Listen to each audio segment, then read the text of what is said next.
In the year 1970, the investigative journalist John Keel presented a hypothesis that he knew would come off as unhinged, laughable, and downright offensive to many.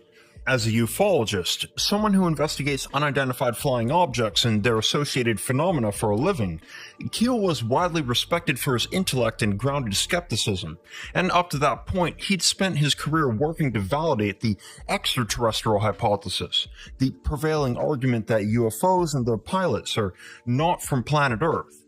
But things changed for Keel. As he wrote, quote, "I abandoned the extraterrestrial hypothesis in 1967 when my own field investigations disclosed an astonishing overlap between psychic phenomena and UFOs. The objects and apparitions do not necessarily originate on another planet." End quote. John Keel felt that the evidence was strong enough that it was worth challenging the life work of his colleagues in the field, as well as the religious beliefs and spiritual experiences of his closest friends. He presented the Ultraterrestrial Hypothesis, a unified catch-all explanation for paranormal phenomena. Everything supernatural and all things paranormal, from UFO sightings, alien abductions, and cryptid encounters, to poltergeist activity, fairy kidnappings, demonic possession, and even angelic visitations. All of these anomalies and more stem from the same source, ultraterrestrials. Let's break it down. Terrestrials means inhabitants of this Earth, but ultra implies that these beings are far beyond the nature and capabilities of humans or any other terrestrial species we know of, different to the furthest possible degree in almost every way. Ultraterrestrials can materialize and dematerialize themselves and alter our reality at will. As for what these beings actually are, we're talking about a secret and very alien civilization living on this planet in light of the major hearings on unidentified anomalous phenomena that have recently taken place in the United States and other countries, especially as every whistleblower, congressman, and military official now strictly avoid using the term extraterrestrial. John Keel was the first to coin the term ultraterrestrial in 1970, and his prolific work from there on out largely ended the UFO community's near universal acceptance of the extraterrestrial hypothesis. Aliens might actually be extra-dimensional or interdimensional beings.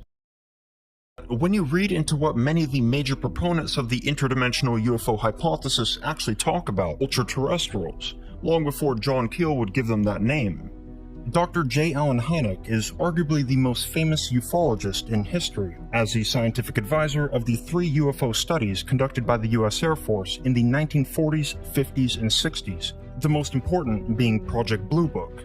Originally, the Air Force hired Hynek to debunk the UFO phenomenon, and Hynek himself was a complete skeptic. But after 15 years of work, Dr. Hynek became a believer. A staggering number of credible reports of UFO sightings, close encounters, and alien abductions were also accompanied by descriptions of paranormal and psychic phenomena that wouldn't normally be thought of as related to UFOs at all. Why was it that so many people reported poltergeist activity in their home, ghosts materializing and walking through walls, and telepathic communication with spirits immediately before or after a close proximity encounter with a UFO? Today, this connection is referred to as high strangeness. In 1977, Dr. Hynek brought this issue up with the First International UFO Congress. Quote, "Do we have 2 aspects of one phenomenon or 2 different sets of phenomena? I do believe that the UFO phenomenon as a whole is real, but we must ask whether the diversity of observed UFOs all spring from the same basic source, as do weather phenomena, which all originate in the atmosphere. I hold it entirely possible that a technology exists which encompasses both the physical and the psychic, the material and the mental." End quote. Despite his influence, it wasn't J. Allen Hynek who led John Keel to his ultraterrestrial revelation. The one who really opened up the rabbit hole was actually Hynek's protege, the Internet and Artificial Intelligence pioneer, Dr. Jacques Vallée. In 1963, Dr. Vallée was hired as a systems analyst at Northwestern University, where J. Allen Hynek was the chair of the astronomy department. Hynek had been looking for help with conducting non-university sanctioned research into UFOs, and Vallée, a gifted astronomer and a huge fan of science fiction, was very interested. They'd spend the next several years working together, and Hynek became Vallee's mentor. Vallee was a pioneer for more than just the early internet and AI, but also the field of ufology. Academic research into the UFO phenomenon today requires the use of computers for data processing, statistical analysis, and simulations.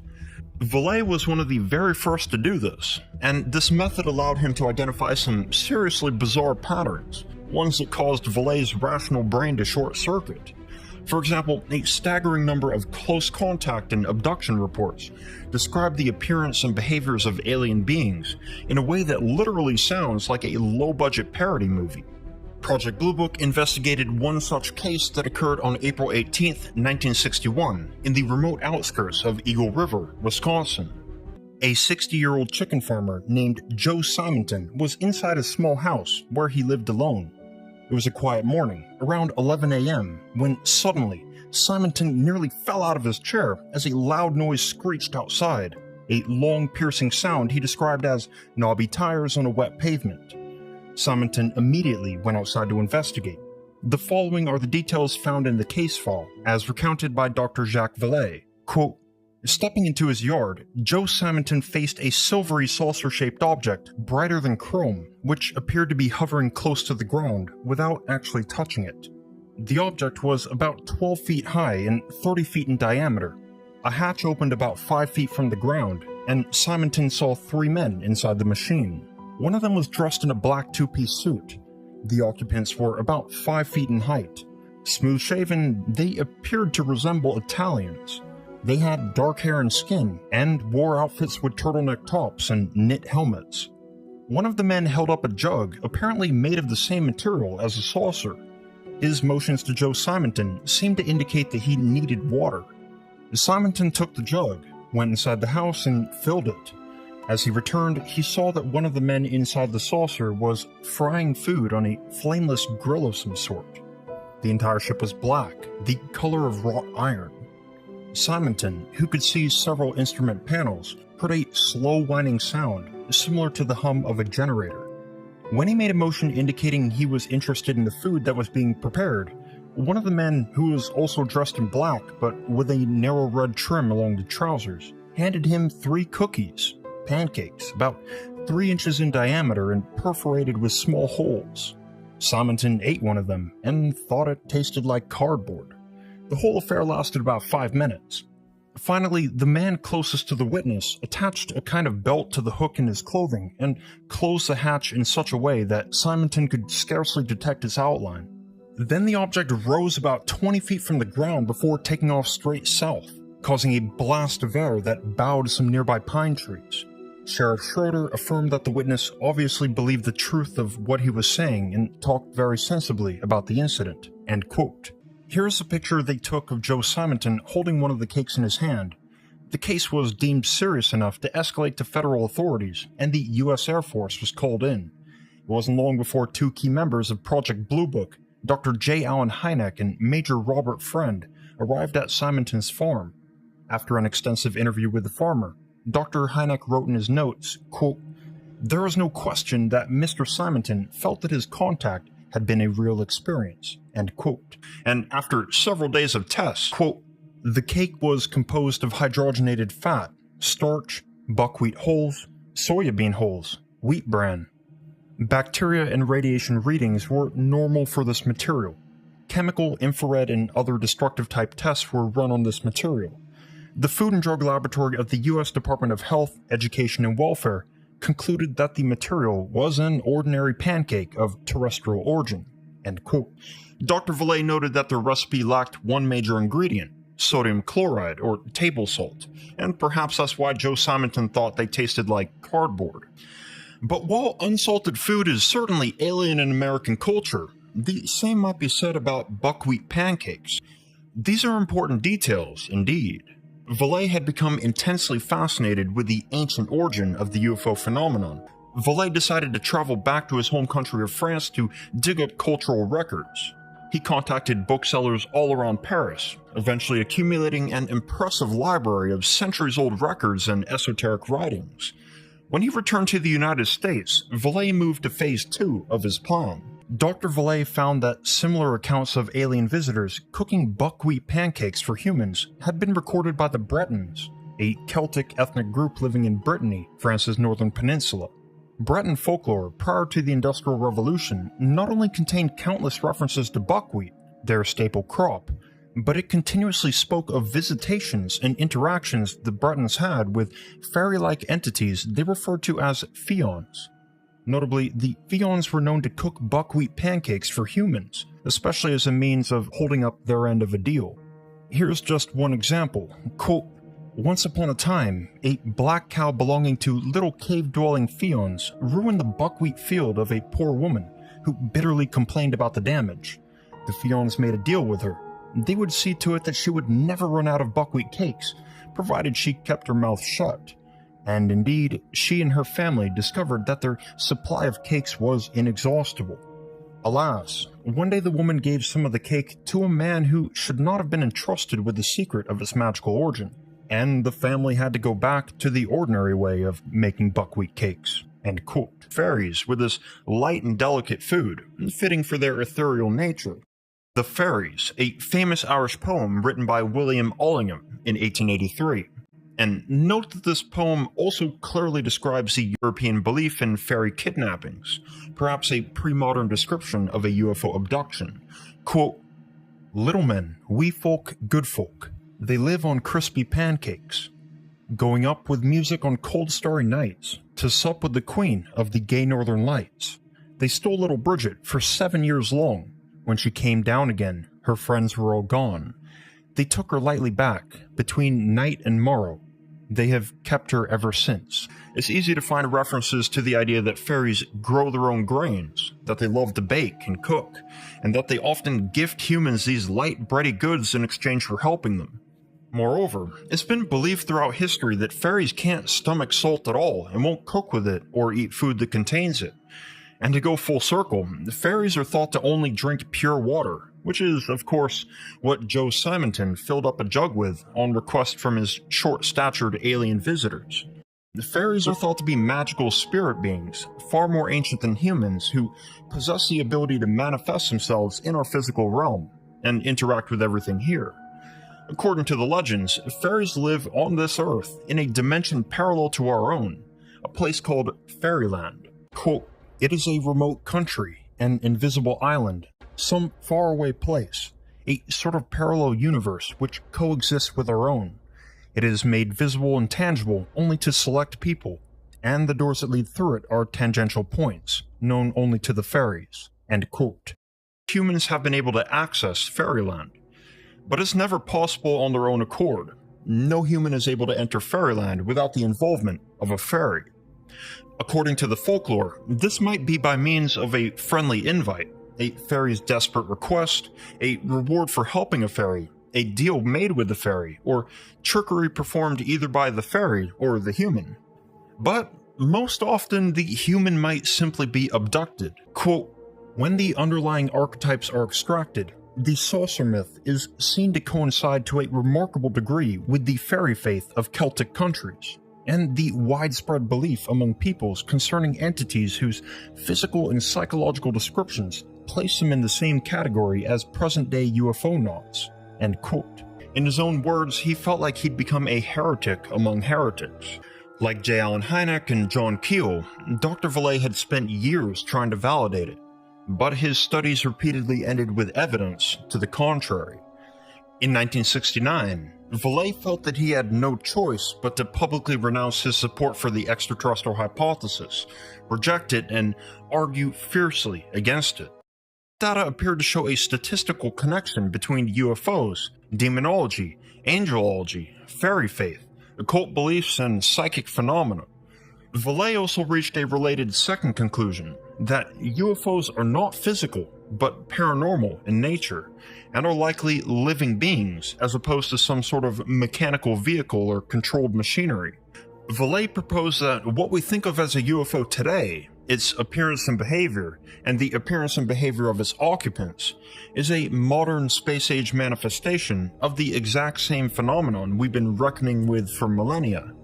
He argued that this was a continuous phenomenon of the same source and nature, but the phenomenon dons different disguises in different historical and social contexts. But these are still the same beings, and there are ways to tell. For example, most of us have heard of crop circles, the large geometrical patterns formed from flattened crops in a field, usually a cereal grain like wheat or barley. Often, crop circles are formed overnight. Now, we know that many of these are man-made, but others remain completely unexplained. They're most commonly found in Europe, with the heaviest concentration located in southern England. But clear descriptions of crop circles only seem to date back to the 1900s. Dr. Vallée warned his peers, quote, "Whether the creatures come down in flying saucers or musical baskets, whether they come out of the sea or the rock, is irrelevant. What is relevant is what they say and do, the trace that they leave in the human witness.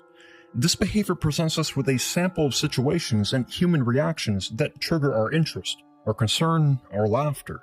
Joe Simonton's pancake story is cute. The tales of fairy food verge on the ludicrous. This is a facet of the phenomenon we can no longer ignore." End quote. If ultraterrestrials are far more intelligent than humans, it would make sense for them to know how we function, our instincts and drivers, all of which can be taken advantage of reliably because it's human nature.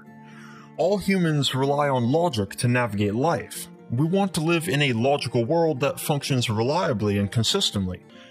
Because logic is so vital for our functioning and psychological well-being, the human need for things to make sense is one of our most vulnerable and sensitive weak points.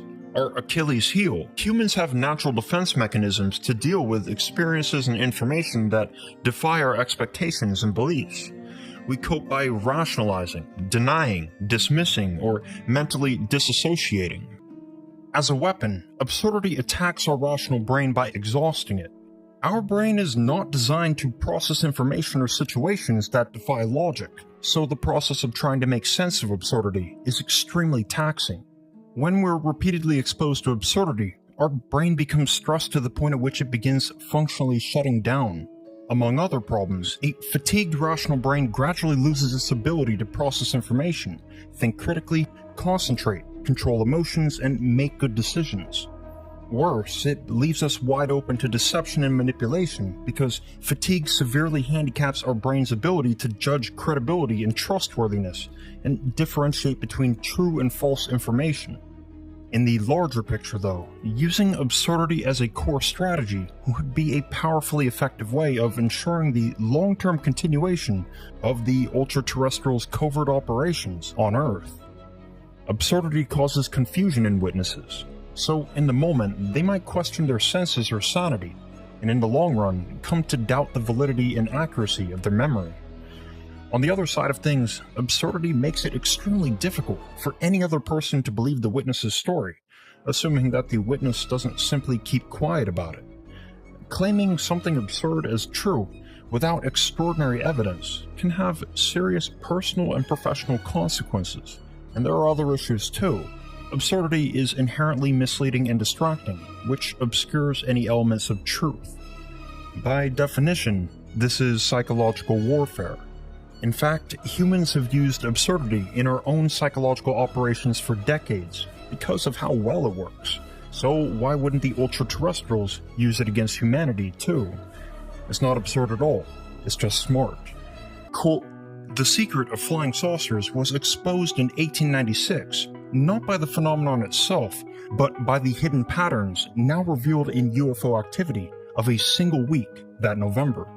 The pattern was a classic of carefully planned confusion and deception." End quote.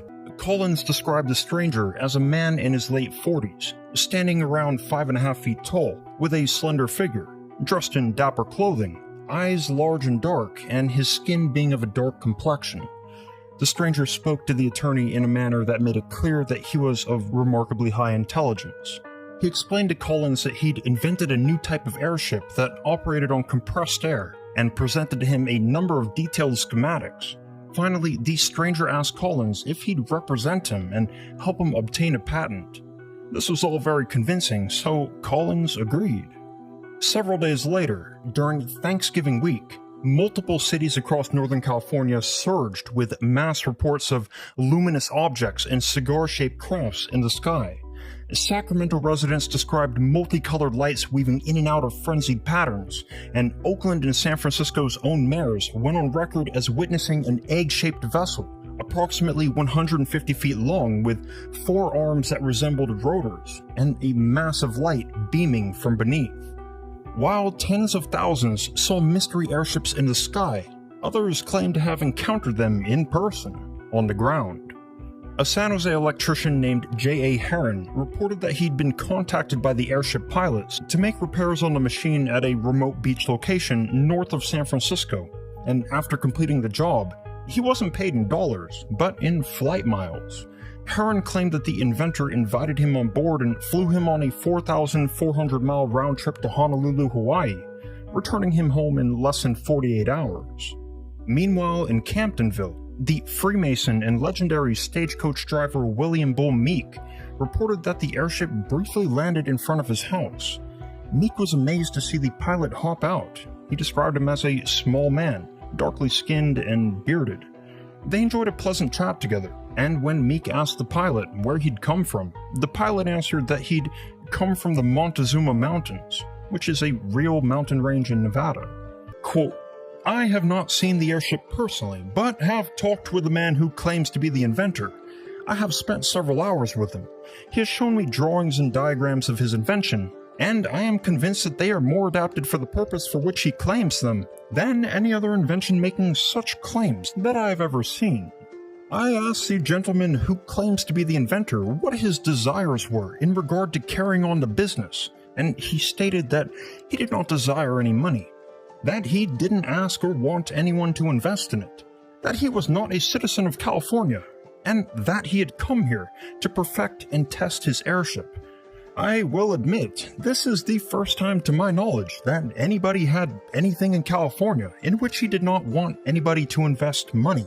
End quote. John Keel pointed toward the fact that the stranger deliberately chose to plant the airship story with George Collins and William Hart, two of the most well-known and respected attorneys in San Francisco. Seeing the chaos and confusion in their community, it would have been expected that Collins and Hart would share what they knew with the public and offer what seemed to be a reasonable explanation. Quote, "In hundreds of modern UFO events, we have repetitions of this tactic, which I call the press agent game. In these events, small, dark-skinned, dark-eyed gentlemen appear in an area immediately before or immediately after a flying saucer flap. Examples of the press agent game can be found in the religious and occult lore, going back thousands of years. Weeks before the birth of Christ, 3 dark-skinned men with oriental features arrived in King Herod's court. These were obviously men of wealth and breeding, just like our mystery inventor. The records say that they generated great excitement with the revelation that a very special child would soon be born somewhere in Judea. By making this appearance before King Herod and spreading this story, they made certain that the impending birth would be recorded in the court records and preserved for the ages. After successfully carrying out this mission, the trio from the east proceeded to Bethlehem, where they created another stir and focused attention on the Christ child. Then, instead of returning to King Herod to report, as they had promised, they went home by another way. Like our mystery inventor, they appeared in the area of action prior to the event. They visited the most important personage they could find. They circulated their story, and then they vanished. Our mystery UFO men usually travel in threes. According to the attorney William Hart, the 1896 inventor had 3 assistants with him, all of whom are mechanics. End quote. Quote, "We must assume that UFOs come in myriad sizes and shapes, or no real shapes at all. This leads us to the old psychological warfare gambit once more. If the phenomenon has built-in discrepancies, then no one will take it seriously. I think that some hard objects definitely exist as temporary transmogrifications. They are disc-shaped and cigar-shaped. They leave indentations in the ground when they land. Witnesses have touched them and have even been inside of them. If they're a product of a superior intelligence with an advanced technology, they seem to be suffering from faulty workmanship. Since 1896, there have been hundreds of reports in which lone witnesses have stumbled onto grounded hard objects being repaired by their pilots. In flight, they have an astounding habit of losing pieces of metal. They seem to be ill-made, always falling apart, frequently exploding in mid-air. There are so many of these incidents that we must wonder if they aren't really deliberate. Maybe they're meant to foster the belief that the objects are real and mechanical. Decoys, just as the mystery airships and ghost planes of yesteryear may have been decoys to cover the activities of the multitudinous soft objects. My real concern is with these soft objects. They hold one of the keys to the mystery. There are countless sightings of objects that change size and shape in front of the viewers, or split into several smaller objects, each going off in a different direction. In some cases, this process was reversed. Over and over again, witnesses have told me in hushed tones, I don't think that thing I saw was mechanical at all. I got the distinct impression that it was alive." End quote. They left no heat trails and showed no means of propulsion, while at the same time zipping around at impossible speeds. Radar has recorded UFOs accelerating from 0 miles per hour to 1,000, even 10,000 miles per hour in the blink of an eye, while producing no sonic boom. Other records show that UFOs have the ability to shapeshift in size or form, or split apart and come back together as a single object. It ties back to the strange world of the occult, where one of the core beliefs shared between mystics, psychics, religious practitioners, and quantum physicists alike is the concept that what we see and experience in our normal reality is far from the full extent of reality itself. In paranormal literature, dogs are thought to be able to sense ghosts, barking or whimpering at invisible entities haunting dark corners. Scientifically speaking, dogs have far stronger and more acute sensory capabilities than humans. Many other terrestrial species have us beat to an even more extreme degree, such as the mantis shrimp, who can detect ultraviolet light, polarized light, and 4 times as many colors as we can. Human senses are tremendously limited, so we use advanced scientific instruments to sense reality further. But there are always limits. Ultraterrestrials may be denizens of Earth whose plane of reality exists in a higher dimension, vibrational frequency, or spiritual level compared to ours. And where there are UFOs that send us into a frenzy, and demons that turn lives into living hells, there are also records of seemingly neutral beings, and good ones like the countless claims every year of angels saving people's lives, and holy apparitions healing wounds and curing grave illnesses. At the end, John Keel couldn't make sense of it either. Quote, "Perhaps they are trying to lead us into a new dark age of fear and superstition, or perhaps they will be guiding us upward to some unexpected destiny. I'm not a scientist, theologian, or philosopher. I'm only a reporter. My business is asking questions, not answering them." End quote. It seems very complicated. It's hard to make sense of their intentions. If ultraterrestrials are beyond us, why come down to us? Why go beyond just observation and actively interact with us? Why go through such extensive lengths to influence our society and history secretly?